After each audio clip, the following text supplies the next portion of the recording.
Delegations from both Ukraine and Russia travel to New York to attend the 69th session of the United Nations General Assembly. A ceasefire between the two countries is largely holding, but agreements about Ukraine's possible future in the European Union and efforts to restore its gas supplies are unresolved. We'll hear from the foreign ministers of both Ukraine and Russia in just a moment. But first, CCTV's John Gilmore takes a look back at how the crisis began.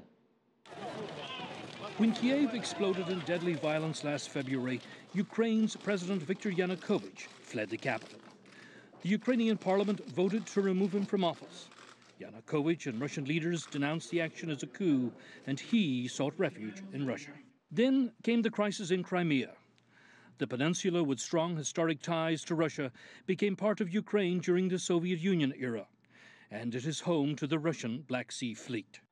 After a standoff between pro-Russians and Ukrainian forces, Crimeans voted overwhelmingly in a March referendum to reunite with Russia.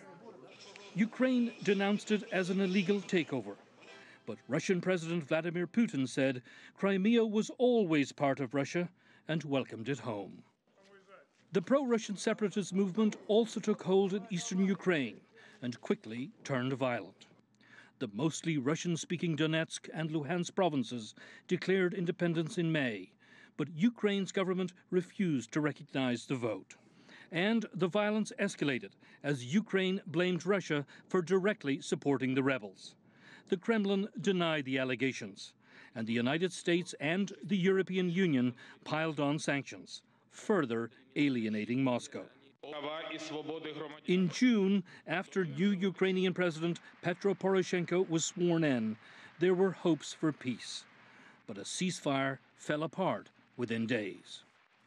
And after a Malaysian airliner was downed over the war zone in July, killing almost 300 on board, it looked like Ukraine and Russia were headed for all-out war. But both sides pulled back from the brink, and a peace deal was struck earlier this month aimed at ending 5 months of fighting that's left 3,000 dead.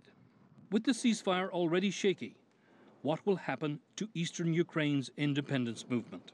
And as Ukraine continues to develop closer ties with Europe, can Russia and Ukraine repair a badly damaged relationship? Major questions still unanswered.